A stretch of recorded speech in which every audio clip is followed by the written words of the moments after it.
เอาใหญ่เนาะเปิดจิเปิดภาพมากกับสีแดดแน่เนาะวันนี้ก็เป็นเวลา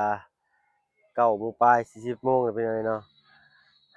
เท่าลมเย็นว้อยพร้อมกับเสียงกบไม้ไซไม้แต้อยู่พี่เลยนะเอามาแถวป่าลาวินเดอร์พี่เลยเนาะมานอนเฝ้ากินลาวินเดอร์ช่วงนี้ก็ใครนี่แหละพี่เลยเนาะโตพอดีอยู่พร้อมหน้าพร้อมตาเลยเนาะเลย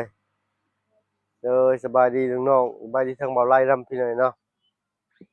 ได้บอลอยู่ไหมแล้วบัดนี้เนาะเย็นจะจ้อยอืมขักแล้วบัด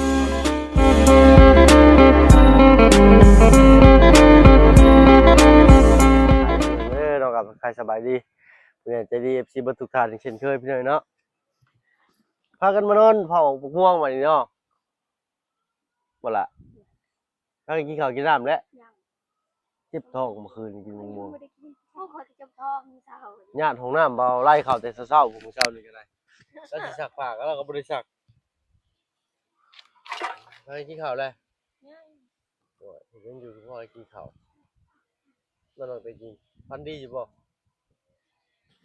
นอนเทินใหม่พันดีอยู่บ่มื้อนี้บ่ได้พันเมื่อวานนี่พันมาได้ได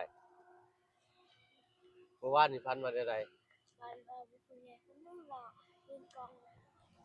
พันว่าผู้ใหญ่คนหนึงยืนกล้องถ่ายรูปอยู่บ่อ๋อยืนกล้องว่ากล้องของขวัญสิได้กล้องของขวัญมาจักอีกโง่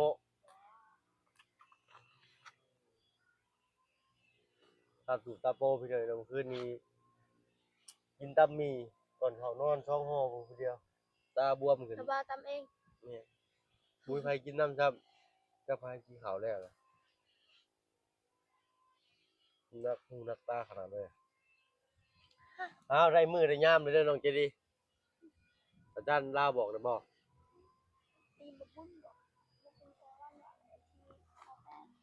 เอาลูกเพิ่นว่า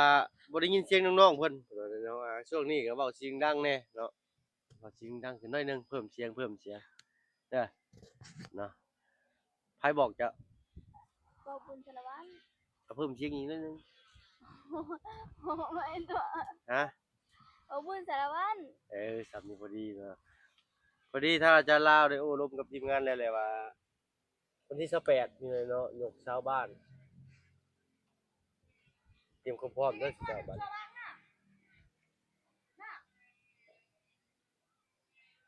ทำไมยังรอแม่เราไปหาหน่อไม้ให้เอาน้อง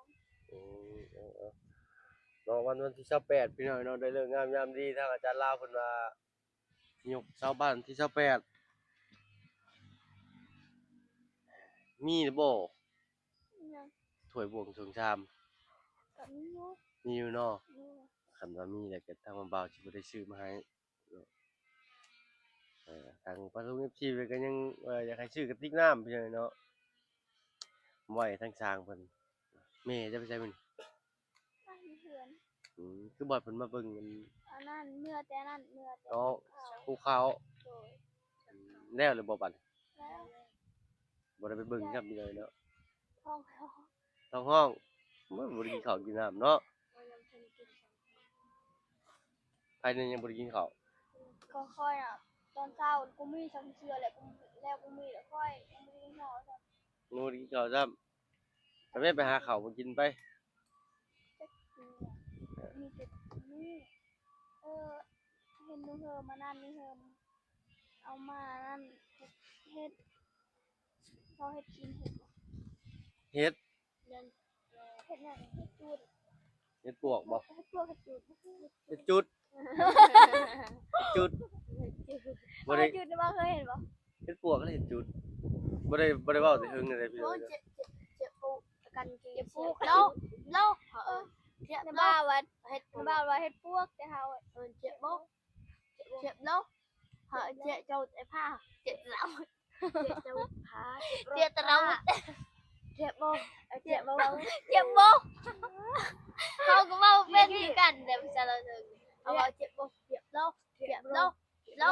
อันบ่เตะเจ็บแล้วบ่เจ็บแล้วมันบ่ได้แต่เฮาว่าบ่ได้เจ็บแล้วเจ็บเจ็บเจ็บแล้ว สียบง เดี๋ยวพวก ก็เจ้าคือเว้าลิ้นเจ้าอ่อนเสียบ่เขาเว้าภาษาอังกฤษคือสิเป็นคือสิเก่งเออเจ้าบ่ได้เรียนบ่ภาษาอังกฤษสำเนียงเจ้าคือสิเว้าง่ายซับมาแล้วเนาะทางสวรรค์ทางสมายังว่าลิ้นอยากแข็งแน่สินะทางเจ้าคือสิว่าใช้ลิ้นเก่งแบบว่าเสียโบ๊สินะยังก็ว่าไปเลยเนาะ เอามาใหม่เสียบโล ฮะ เป็นเสียบโล เสียบโล เจ็บแล้ว จะเบาคือกันกัน เจ็บ เลย เสีย เบิ่งเลิกให้บอกว่าเบาคืออะไรมันเป็นข่าวนะมัน เฮ้โบ มัน สิ เป็น บ่ เฮ็ดตู้มันบ่มันอยู่ในพวกแต่ว่าเขาจี้ได้เสียบโล เฮ้โบ แต่ว่าให้พวก เสียบ่ได้ เสีย เปล่าภาษา สิบ่กี่บ่ได้ ว้าวภาษาอะไรบ้างคือภาษาจีนพูดอะไรบ่เคยจีนว่าที่ไหน บ่เฮ็ดพวกทางบ้านน่ะบ่เขาจะจี้กินก็ได้ จีได้ ปิ้งแล้วก็ตำแจ่ว ได้ แต่เพิ่นถือว่า เช็ดเท้าเช็ดเท้าเช็ดเท้าผิวเลี้ยงเป็นโบเช็ดเท้า เนี่ยเท้าเป็นเฮ็ดที่เท้าแล้ว เฮ็ดที่แก่แล้วเท้า เท้าเอิ้นเท้ามันเท้า เฮ็ดพวกเฒ่าบ่อืม เจอบ่หมดจริงไป ใส่เลย เจ็บเลือดเจ็บเลือด เอาละหยิบใบมาให้ตาเบาเนี่ย มาเท่าไหร่ อะไรไม้ตัวสั้นขึ้นน่ะแม่นนั่นแหละสิมาเฮ็ดไม้ก่อนเพราะว่านั่งไกลโพดมันบ่ได้ยิน ทำที่นี่ทำที่นี่ทำ นี่ตัวนี้ชี้บัดอย่าหัวเด้อไปหัวปั๊บโลดบ่ปั๊บ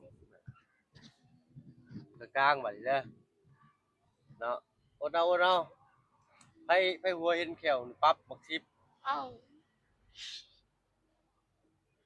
มาใช้ยังไงน่ะอันนี้ใจไม่อยู่ ก็มันบ่ถึงนี่สิเจ้าเว้ากันเสียงคอยเนาะโอเคเนาะเอาพี่น้อยเนาะมื้อนี้ก็ซุ่มแซวแมวโพงอยู่ใต้ต้นมะม่วง พ่อเพิ่งคือว่าตลกแมว ข โพ อให้เนาะเว้าหมู่มวลเล็กๆจังหน่อย รู้เหรอ ก็มาแจ้งน้อง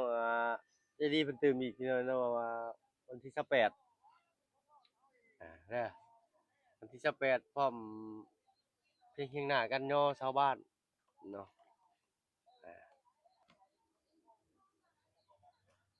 มีหยังเด้ให้คนมาซอยยกชาวบ้านกินนี่เนาะหรือว่าชื่อน้ำหวาน ตำบักหุ่ง ชื่อไก่มาลาบโบเนาะ เดินชูเขา ตอนนี้ระบาดก็หิวกันนี่นะ เอาไปหา ตำบักหุ่ง ตำบักหุ่ง โอ้ไม่ไหวแล้ว เขากินกับเขา โอ้ไม่ไหวแล้วกินสมบ่ไหวแล้วหมู่คืนนี่กินยังไงเมื่อคืนนี่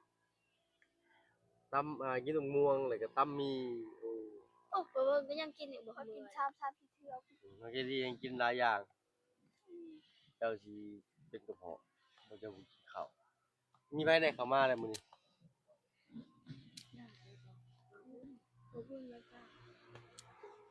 ห้องดังของเรามันสิได้ใกล้เฮ้ย บ่บุญมันป่า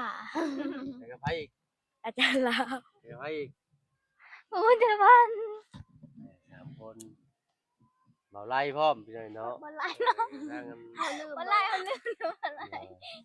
คือเรานั่งคือเราบ่ปากว่าบ่เว้าว่าสิว่าเราบ่ปากเด้อ เรามัวแต่คลิป เดี๋ยวดีมีสัญญาณพี่ใหญ่เนาะพอดสายได้ทางอันทางกบไม้กบตอกได้หลายเลยนะอย่าเบิ่งพี่ใหญ่เนาะนางเพิ่นก็สิเฮ็ดคือก่อนเนาะไม่คือไม่เส้นเนี่ยเอาไว้ทีหลังไม่เส้นก็คือไม่เส้นไม่พนังเนาะบ่อะไรเนาะเนี่ยนะจะไม่คือไม่ค้างสิก่อนเนาะแล้วก็บากเสาตอนนี้เพิ่นกำลังกบเสาใกล้แล้วน้องจะดีมีแต่ให้แม่เจ้ามาเบิ่งทางน้ำสร้างนำเด้อเนาะเพราะว่าเพิ่นก็เดินทางมาไกลพี่เนาะพอต้องปูนาก็ได้ยันว่าเพิ่นน้ำในน้ำแหน่แหละ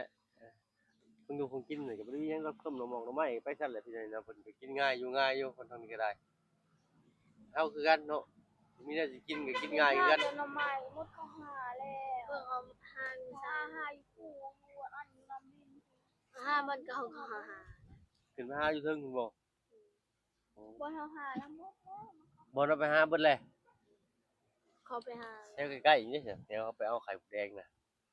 มันยั มัน ง ยังบ่ บ่ ทั ทั น น อ มั อน ก บ่ออกตั้ง ถ้ามัน ลาย โทร นะ มาจี้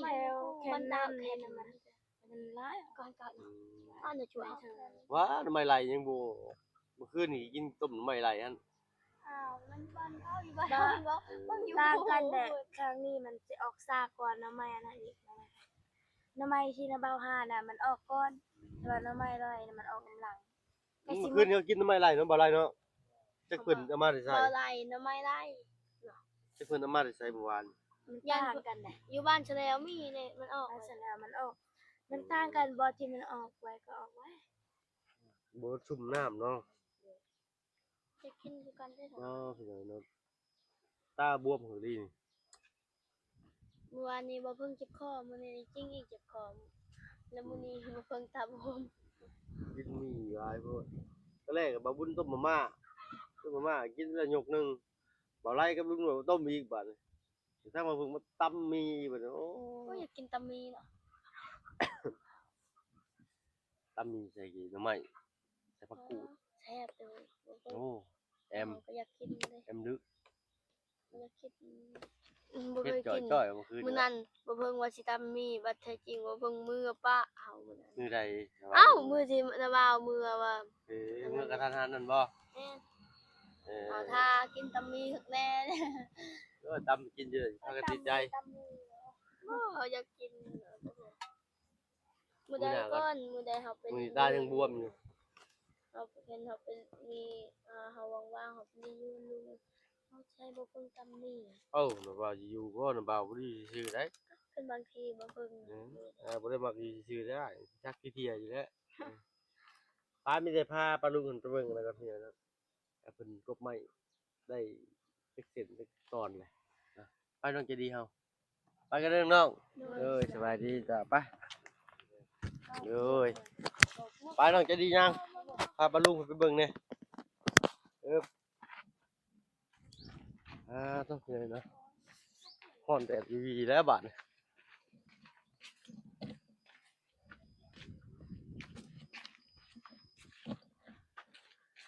ใส่โอ้ยเฮ็ดงามตัวนี้เนาะ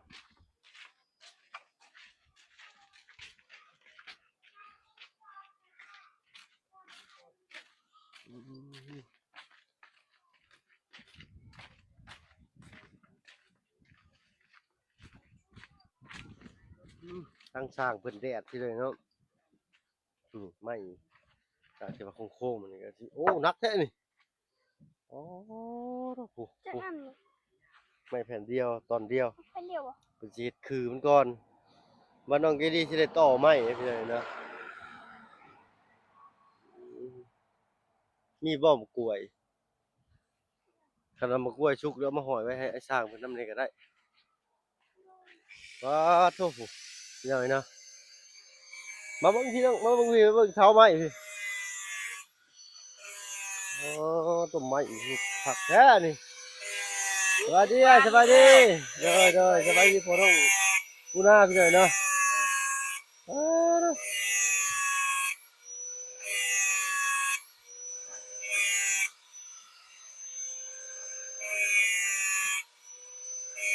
เวลาลูกวานตลอด หือ ลูกวานเขายิงปืน อยู่วาน แม่ คือว่าซั่นน่ะ แม่จะกด เดี๋ยวว่าเพิ่นไปยิงชัดเนาะแต่ไปทางนี้ต้นไม้ แม่ โอ้ วานนี่ก็เข้าตามเชื่อผม วานนี่นะอ๋อเดี๋ยวนะบ่ต้องยิงโอเคดีอ๋อเนาะถึกลูกวานพี่น้อยเนาะเพราะว่าเพิ่นเข้าไปหายิงชัดป่าว่าซั่นซะแล้วลูกปืนน่ะเข้าไปฝังในต้นไม้เนาะแล้วมันใหญ่ขึ้นมาแล้วก็เพิ่นมากบบานตำแขวกบเพิ่นแขวร้อนไปกบก็ได้ แลนไลเตอร์งามเนาะ เอาเราเด้อหลบคมมันเนาะ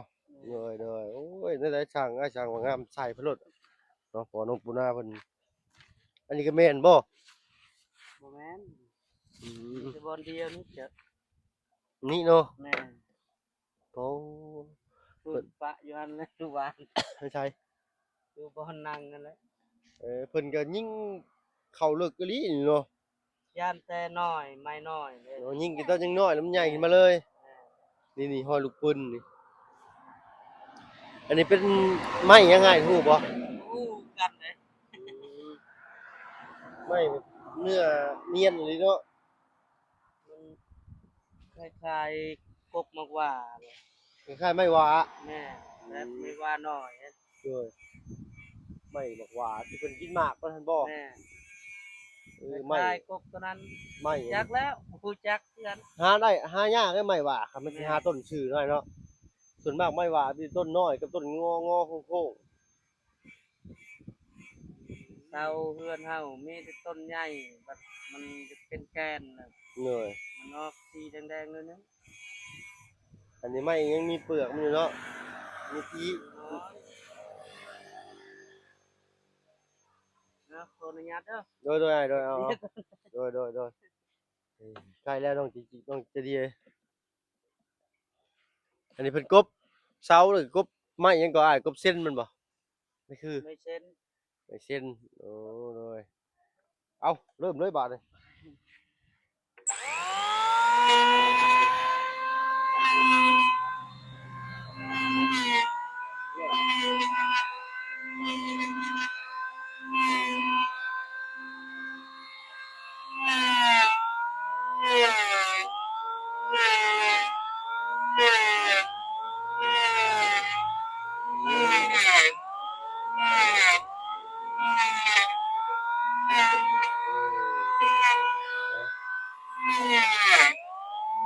เป็นอะไรล่ะพักดีบ่ใกล้แล้วเนาะใกล้สิเห็นแล้วนั่นแหละบาดใกล้สิขึ้นมาเป็นรูปเป็นหางแล้วพี่น้อยเนาะแล้วกบเสา